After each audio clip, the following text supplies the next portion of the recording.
Good afternoon. I'm Leon Davis, and it is 2 p.m. Central Time on May the 2nd, 2020. And you have joined Altitude Adjustment, the weekly podcast that covers people, politics, and professions. It is a balmy 84 degrees in St. Louis, a lot of sunshine and blue skies. And I thank you very much for joining me this afternoon. Today, I want to talk about vote by mail. What had happened because of what we're experiencing in our country, the topic has been becoming more and more visible. And I have never voted by mail, and I've never talked to or been around anyone that has voted by mail.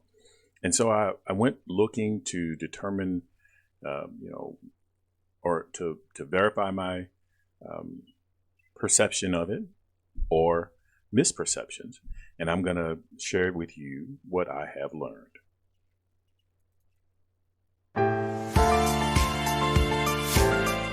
Welcome to Altitude Adjustment. Again, it's great to have you with me this afternoon. So, my sinus is starting to behave weirdly. As I mentioned, it's a balmy 84 in St. Louis, and it's going to be a little warm in here. But so this week I went searching to try to understand vote by mail. So let me first start with a little history. My research showed that most of the sites that I visited conflated together vote by mail and absentee ballot. Now, there's a slight difference between the two. While both of them are returned, so you can vote at home. You don't have to be in person, and you can return the ballot by mail. Now, there are three forms of participation in the voting process. The first is vote in person on election day. The second is vote in person prior to election day, also known as early voting. And third is vote by mail. Now, the vote by mail includes, as I mentioned, absentee ballots and mail-in ballots. And I explained to you a little bit differently the difference between the two. Absentee ballots were traditionally reserved for people out of the country or away from their home polling place, or had a medical reason that they could not get to the poll. And mail-in ballots are now becoming the third category, as mail-in ballots and absentee ballots are combined in some states, where some states have eliminated the requirements to be out of town or the country or to have a medical reason in order to vote by mail. So absentee balloting actually started during the Civil War. Both Union and Confederate soldiers were given the opportunity to cast ballots from their respective battlefield units, and to have them counted back home. Now, the second milestone came during World War II, when Congress passed laws in 1942 and 1944 related to soldiers stationed overseas. Both laws were embroiled in controversies over states' rights and the voting rights of African Americans in southern states. I'm not going to go down that path, but just know that the history of voting by mail has been tumultuous in this country, as it is today. I'm not going to specifically, I'll go a little further, and then I'll make some other assessments. So the Uniform and Overseas Citizens Absentee Voting Act and the Military and Overseas Voter Empowerment Act were both enacted by Congress in 1986. It requires that the states and territories allow certain groups of citizens to register and vote absentee in elections for federal offices. Now, they both covered members of the United States, uniformed services, merchant marine, their family members, and United States citizens residing outside the United States. States began passing absentee ballot laws for civilians in the late 1800s. Now, originally, as I mentioned, you could only vote absentee ballot if you were out of the country or had a medical reason that you could not make it to the polls. Then in the 1980s, California became the first state to allow absentee ballot voting for any reason. So by 2018, 27 states had adopted a no excuse absentee laws. So let me give you a few of the statistics. And this is going to be a relatively short show today because there's not a lot to cover about this topic, but it is an important topic, especially considering what we've been going through. It is important that citizens be able to continue to participate in the legislative or in the election process to ensure that we're picking those individuals that are going to represent us and do what we need for them to accomplish in order for the union to work. Now, some of the statistics, the U.S. Election Assistance Commission, or EAC, was established by the Help America Vote Act, HAVA, H-A-V-A, of 2002. Now, the EAC is an independent, bipartisan commission. It is charged with developing guidance to meet HAVA requirements and adopting voluntary voting system guidelines. It serves as the national clearinghouse of information on election administration. Now, the EAC also accredits testing laboratories and certifies voting systems, as well as audits the use of HAVA funds. There are 4 EAC commissioners, and they're appointed by the president and confirmed by the U.S. Senate. From a 2018 voluntary EAC survey, it states that 26% of voters in no excuse states cast their ballots by mail, compared to only 9% in states that still require an excuse. 68% of voters in states with permanent absentee laws voted with an absentee ballot. 68. I'm going to repeat that because I want to make sure I put the right inflection in the right places. 68% of voters in states with permanent absentee laws voted with an absentee ballot. In 1998, Oregon had a referendum and agreed to issue all of its ballots by mail. Washington did so in 2011, and Colorado did so in 2013.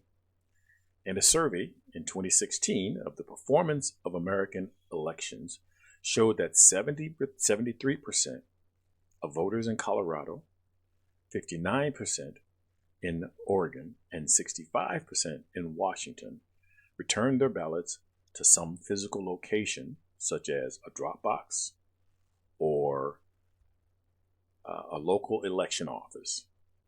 Even among those who returned their ballots by mail in those states, 47% dropped off their ballots at a U.S. post office or neighborhood mailbox rather than having their own postal worker pick it up at their home. So with voting by the traditional method of voting being in person, there are definitely some concerns that are associated with vote by mail. And so I'm going to address, there were actually just basically 2. 3 if you want to count voter turnout. And that seems to be the talking point that's most floated about vote by mail in the current discussion. So there were a couple of studies done, small studies, and they weren't able to come up with a conclusive evidence about increase or decrease in voter turnout. And the study came up with the safest conclusion was to draw about extending vote by mail options increases voter turnout modestly in midterm and presidential elections, but may increase turnout more in the primaries and local elections and special elections. Now, the modest increase likely comes in one of two ways. It brings marginal voters into the electorate, and by retaining voters who might otherwise drop out of the electorate. And what we know is that many times voters aren't consistent with voting, and we've seen that play out in the presidential election, specifically in 2008 versus 2012 versus 2016. There was a large fluctuation. My understanding is that the majority of the time, voter turnout is about 30% of registered voters in any election, and so they weren't able to conclusively determine if vote by mail impacted that significantly. Another concern about vote by mail is that because the ballot is cast outside the public eye, meaning that the ballot has been completed not at a polling place or not with a polling official observing the person's behavior, the concern is that the opportunities for coercion and voter impersonation are greater. That someone is going to put pressure on someone to vote a certain way, and or fill out a voter registration form or a voter ballot for someone inappropriately. And I ran across a couple of I want to say stories, a couple of articles regarding voter fraud, and at one polling place, and this was years back, one polling place, people were buying votes. They were offering people money to vote a certain way as they were going into and this was in person voting. This wasn't identified as mail-in ballots, and so it may be more difficult to identify those situations with mail-in ballots, because unless when the person, so there's no observer there. There's no one to see that person is voting without some form of pressure, without some form of enticement to vote one way or another. So that is one of the major concerns. In the past 20 years, about 250 million votes that have been cast by mail nationally. Now there have been about 204 cases of fraud involving the use of absentee ballots, which resulted in 143 criminal convictions. Now, the most noted case of voter fraud regarding voting by mail was in 2018 in North Carolina's 9th Congressional District. As a political campaign manager, defrauded voters by collecting unfilled ballots and then filled them in favor of the campaign's candidate. And that led to a new election. So there is no voting system. However you decide to implement voting, whether in person or by mail or online or what other avenues that you have chosen, no system is going to be 100% fraud proof.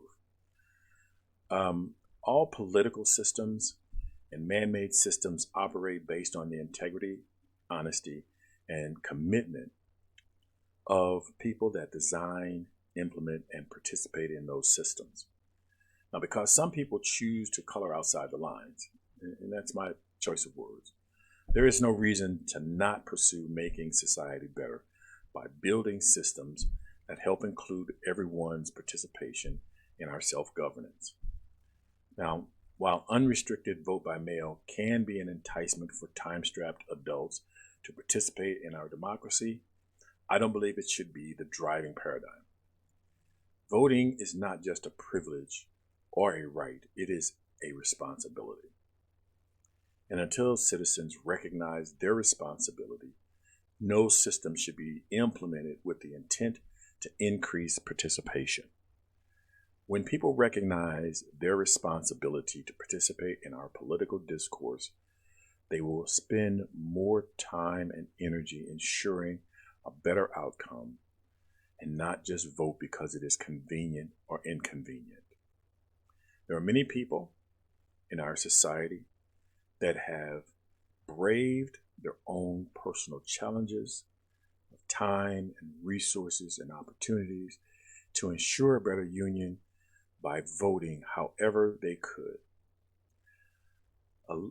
Voting by mail will be alleviating some of the hurdles that these people have faced and is a payment for services rendered. So hopefully you will look into this and support vote by mail in your area. I have listened to some of the arguments counter to vote by mail. I don't know if I've heard them all, but I'm interested in hearing from someone who disagrees with vote by mail.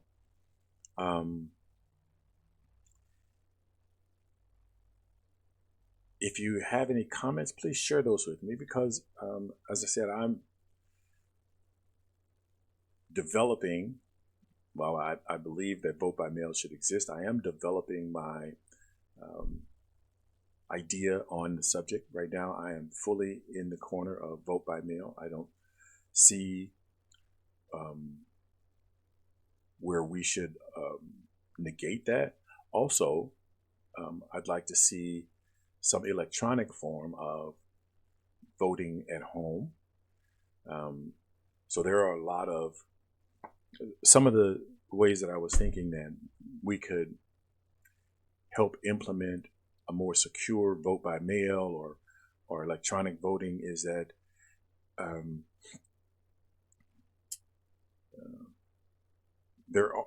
whilst we've seen a lot of security breaches with technology, there are still ways that to thwart your casual security thief. Most of the, I want to say, and I want to be careful when I say this, a lot of the security breaches are by professional security hackers. They're not by your casual everyday computer user or even just your average everyday computer programmer who has a more active knowledge of the implementation of the technology that they're writing programs for. So there is a way to move forward and protect the integrity of alternate voting processes, and that we don't have to always be so afraid or so intimidated by the possibilities that things may go awry that will cause us to become lethargic or paralyzed by the concept of things happening in a negative way.